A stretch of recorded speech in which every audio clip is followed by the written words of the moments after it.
Hello and welcome to BoofBlog number 8. It has now been 5 weeks since the operation. Last week I've been kind of lazy, haven't walked anything, nothing at all.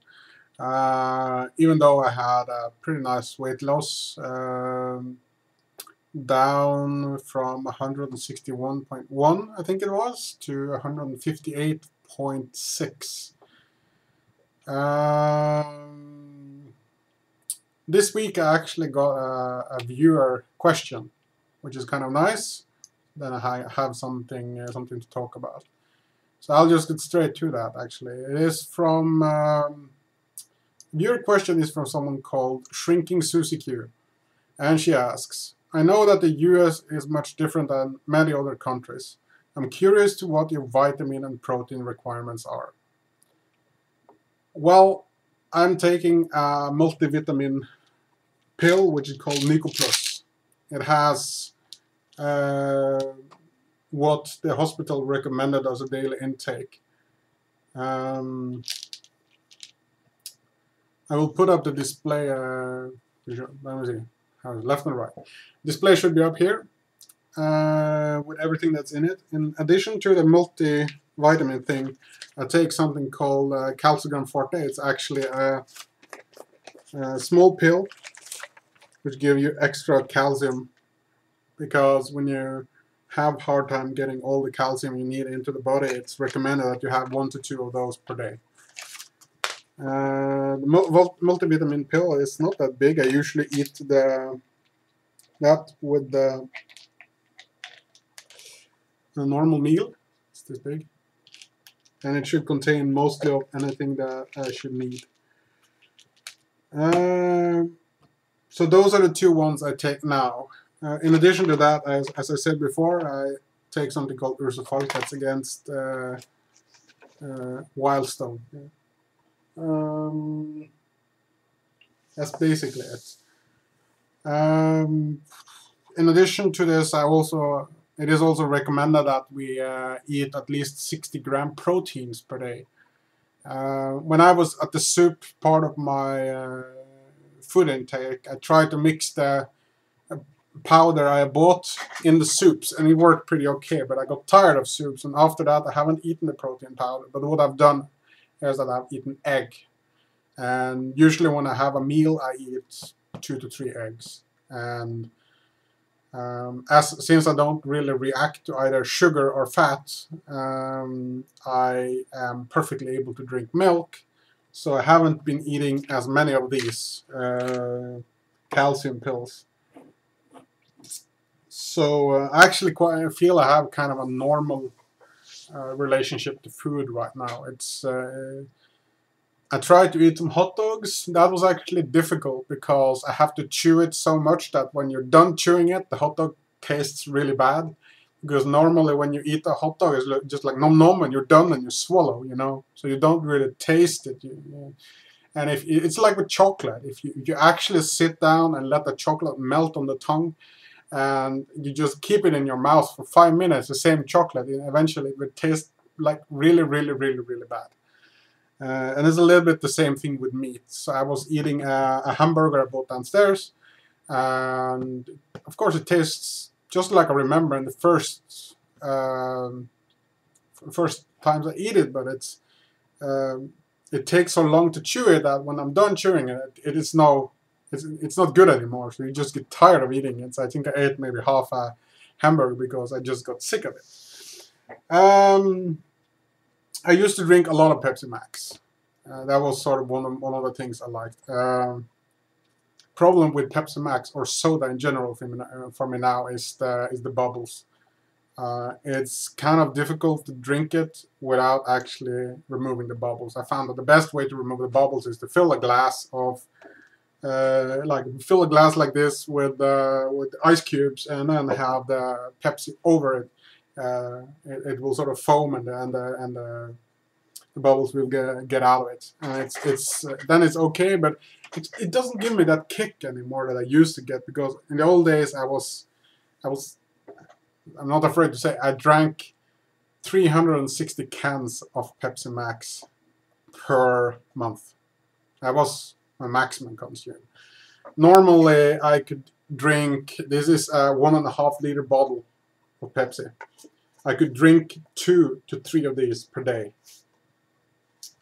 And my biggest joy when I was drinking Pepsi Max was the burps. I was accumulating a lot of gas and then just and I could go with like 15-20 second burps, and it was it felt like a relief sort of. But now I'm actually more into tea. So I drink a lot of tea, and actually not with sugar. I could never drink tea before, which without sugar. Now I prefer actually without sugar. I've been trying to drink a little bit of juice from orange and stuff like that, but it's the acids sort of give me a little bit of a burn in the intestines. So I usually have a little bit when I'm eating something, but it's not something I just swallow a lot of because I can't take it down and then I feel bad. I had some Chinese sweet and sour stew the other day with rice, and as even before the operation, rice really gives me gas. So and the problem is that in the old days when I had my full stomach, the gas would sort of accumulate in the stomach and I could burp it up. Now it accumulates in the intestines and I can't burp it up.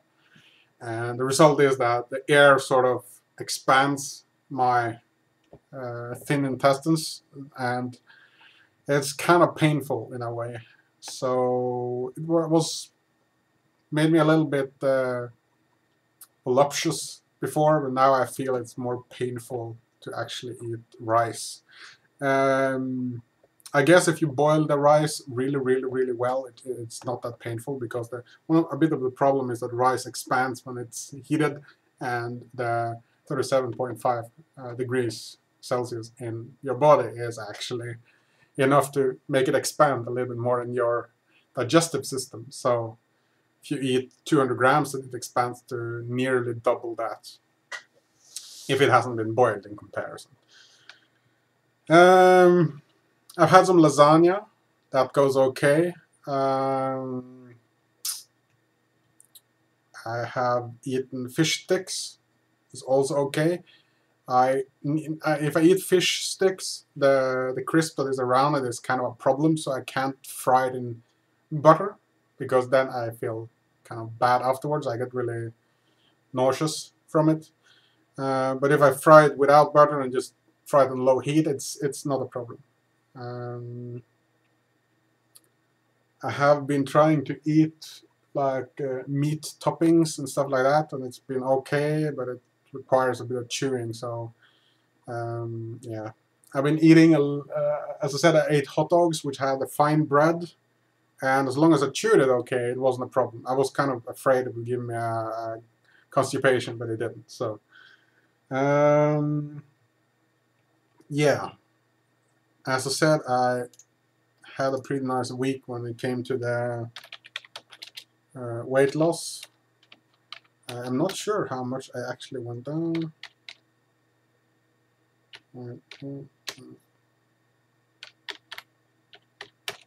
That's 2.5 kilos last week. That's not too bad. And I still can't see any change when I see in the mirror. When I see myself in the mirror, I still see the person I was when I was like 187 kilos. So it's kind of bad like that. I can, to a certain degree, see it when I watch the video. When I'm recording now, I can sort of see it, but not that good. I still see my double chin and stuff like that, so not quite there yet. I will delay a little bit now before I show you a new picture, because it's you won't really see that much of a difference, I think. So sorry. When I reach 150, I'm gonna make a new screening of my body, so you can see. So don't really have much more this week. I hope I can get some more viewer questions. Feel free to. I will actually enable comments on my videos now, but it will require approval, and you can actually leave me a message by making a comment, but it will not be publicized. So hope to get a few more comments or questions like that. If there is any spam or anything like that, I will just delete it. Any harassment or bad mouthing or anything like that would be deleted without even being read. So see you next week, people.